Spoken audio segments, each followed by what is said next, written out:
COVID-19 cases in Brazil surged past 4.5 million. Iran urges world leaders to reject U.S. unilateral sanctions. And Libya's national oil company resumes production days after General Khalifa Haftar lifts the blockade.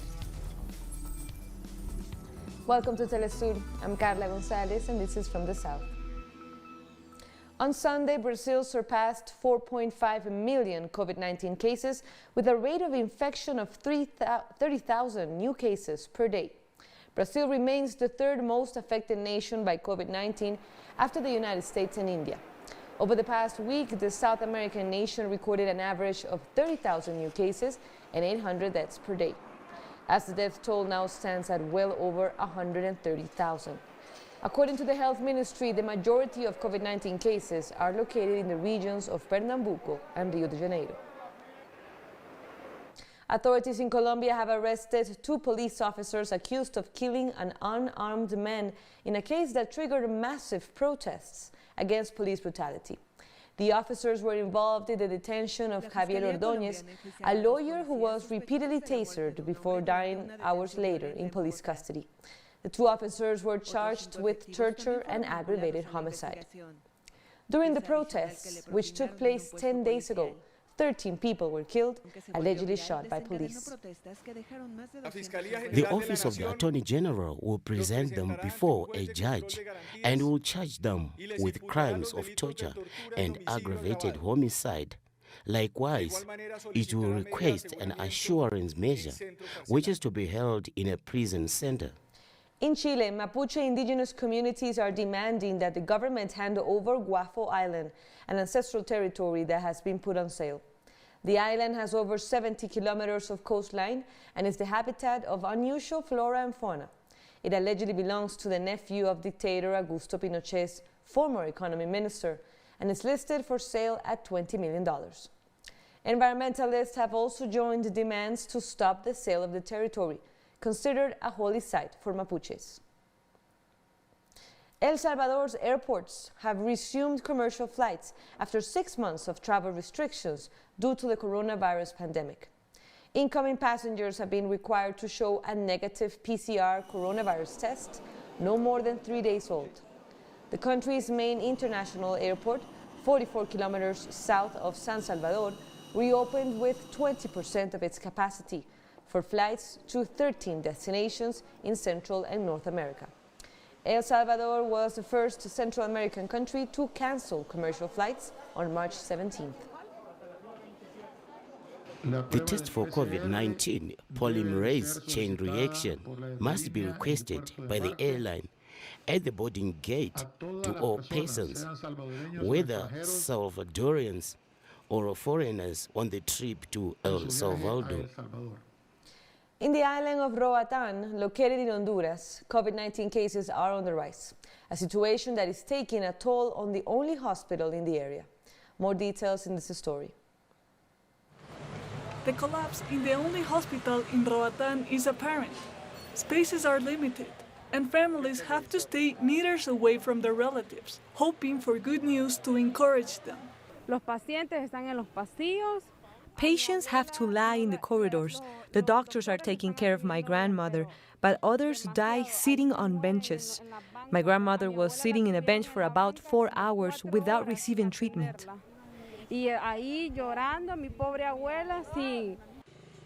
Roatan is part of the Bay Island and has the most tourism in the region. The reactivation of businesses a few weeks ago brought a spike in cases by up to 300%.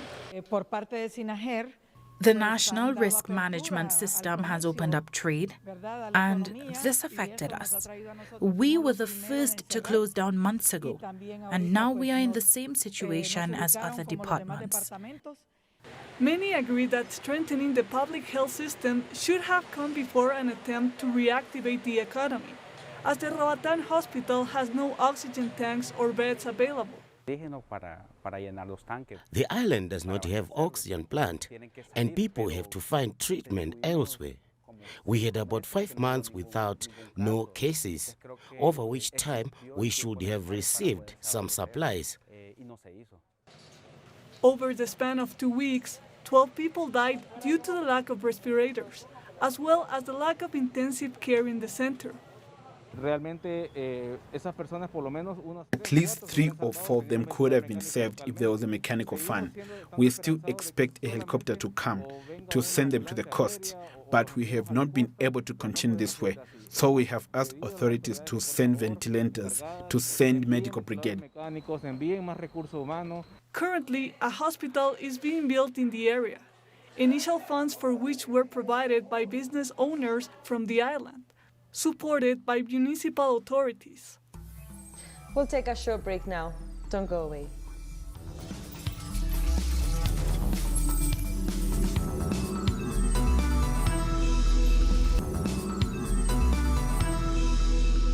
Welcome back. Venezuelan authorities have called a recent UN-backed human rights report a fraud. The nation's Attorney General and the Foreign Minister highlighted the many inconsistencies found in the report. The Venezuelan government has come out strong against a report on human rights published by a UN-linked mission, from its origin to its methodology, funding sources and its finding. The Bolivarian government has questioned all of them, alleging the report is part of a coordinated strategy to delegitimize the democratically elected government and sow discord among citizens. This is nothing but a fraud. It is a monument to war propaganda. This document is the legal variation of the thwarted Gedeon operation, which sought to deploy armed mercenaries to our shores. This mission is made up of paid mercenaries as well. The Venezuelan government has already been working with the Office of the High Commissioner for Human Rights, and the international body has said they will remain in the country for another year, while also tripling the number of officials they have deployed. As such, the government claims this report only seeks to politicize the issue of human rights. This report seeks to foil ongoing reconciliation talks in Venezuela. It seeks to undermine the electoral process and Venezuela's role abroad. It also wants to blow up all the work we have achieved alongside the High Commissioner for Human Rights. So far we have stood our ground, and we have told Michelle Bachelet we must continue moving forward. Venezuela has long worked to detain and punish those responsible for human rights violations. But it vehemently denies that these violations are systematic or part of the state's policy. Since 2017, the public prosecutor has tried 927 citizens for violating human rights laws. Desconocen de manera absoluta. The group behind this report has entirely undermined our daily work with great disrespect and audacity. They chose to ignore our field work helping victims of human rights abuses. They chose to ignore the work of the public ministry, of the Ombudsman Office, of our legal system and our courts. The government has also highlighted how this report was released just as the U.S. Secretary of State is on a tour of Latin America, hoping to galvanize support against the Bolivarian Revolution. It also comes just as Venezuela awaits a decision by the European Union on whether they will stand behind the upcoming legislative elections. It appears evident that the U.S. is trying to boycott the legislative elections, preventing international players like the EU taking part, as the Venezuelan government extended an invitation to the EU to send a delegation to verify December's results. This attack is part of the strategy of undermining institutions and pushing for a coup to avoid any international recognition for the government.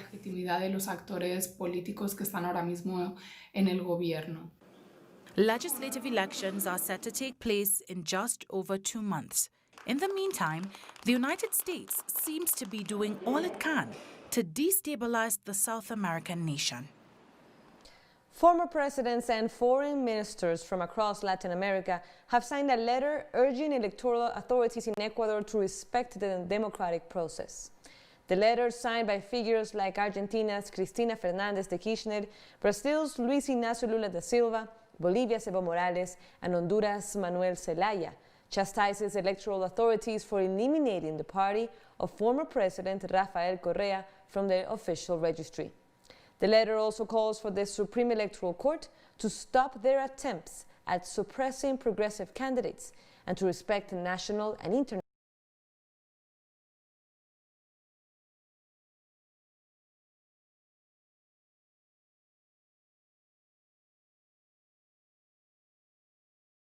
law in order to preserve democracy. And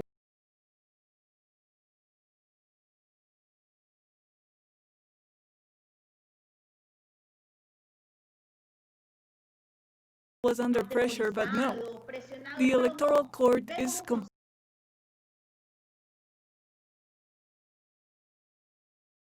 in the destruction of democracy in the country. In the face of repeated attempts to prevent the participation of the Citizens Revolution Party in the upcoming elections and the disqualification of the candidates of former President Rafael Correa, journalist Carlos Raspaco was chosen as the new vice presidential candidate by the Democratic Center Party. We need to start believing that better times are ahead. We have to start building a society that safeguards well-being, a society that respects rights, and that recovers independent justice, without interfering in any political process and without persecution. Rabasco is a well-known opinion journalist specialized in economic issues. In 2016, the National Confederation of Ecuadorian Journalists designated him as the best interviewer for Ecuadorian television. We dream of an Ecuador with territorial equity, with social inclusion. We dream of an Ecuador under the protection of social justice. The anguish and the desperation felt by 17 million Ecuadorians will soon come to an end. Without a final budget approved and with growing delays, the National Electoral Council approved general elections to be held on February 7, 2021. In other news, St. Kitts and Nevis on Saturday celebrated its 37th independence from the United Kingdom. In an address to the nation, Prime Minister Dr. Timothy Harris boasted of the country's accomplishments over the years, most recently its success in combating COVID-19. Though we are the smallest sovereign nation in the Western Hemisphere, we were the last to have a confirmed case of COVID-19. We have the lowest number of cases of any sovereign, and to God we give the glory, as we have no deaths so far. Our fiscal and economic response to the pandemic has been the largest per dollar in the region and the largest per capita in the world. It is the most comprehensive stimulus package.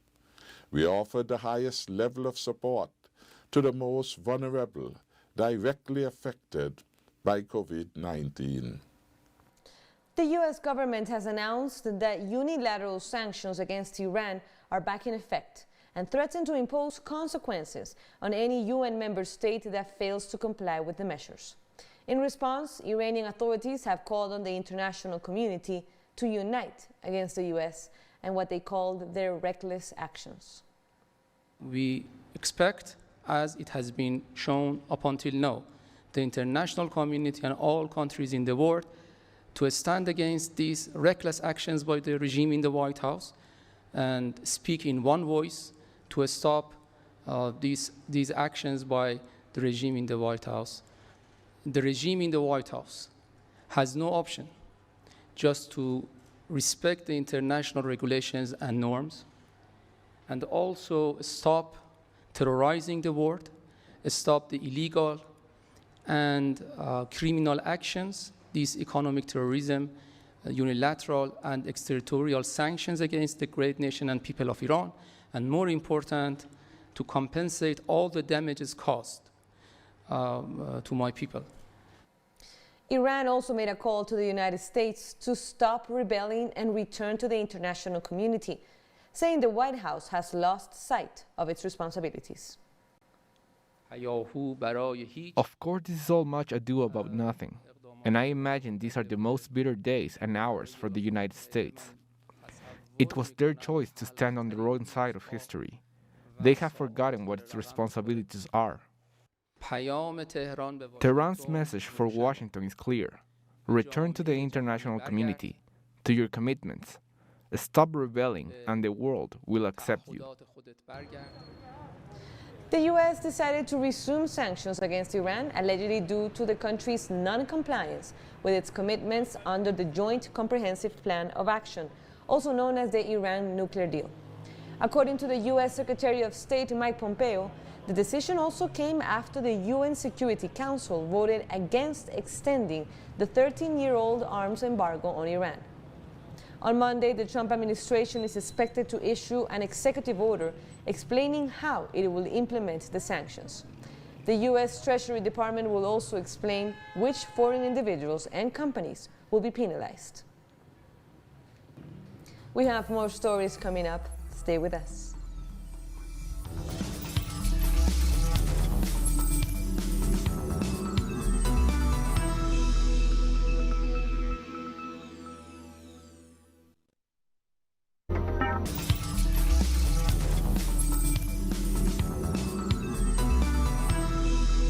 Thank you for joining us again.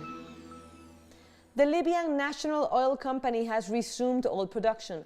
The move comes a few days after the commander of the so-called Libyan National Army, Khalifa Haftar, announced the lifting of the oil blockade in areas under his control.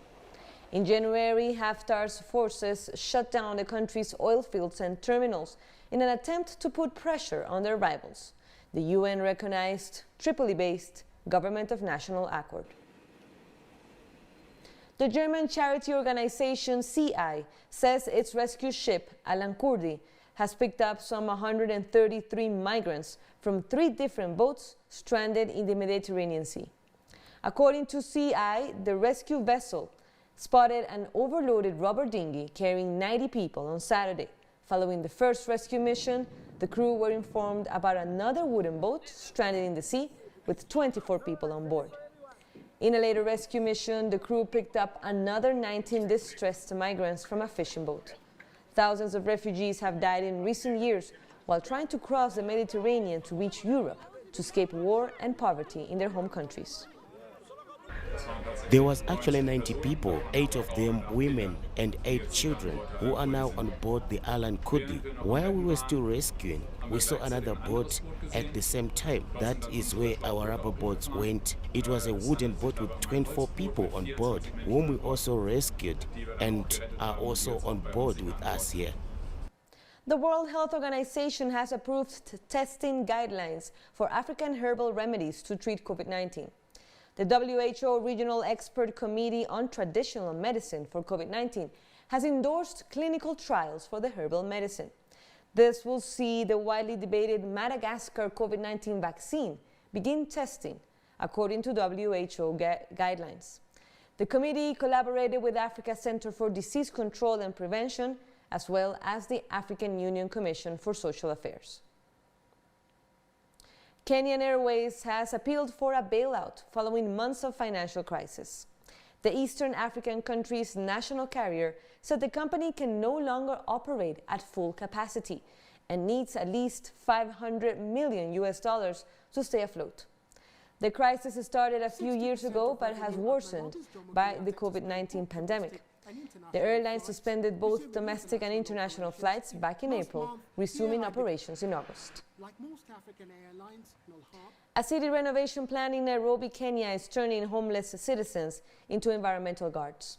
Around 140 homeless citizens are benefiting from the local government's initiative, which is being implemented at Nairobi's John Michuki Memorial Park.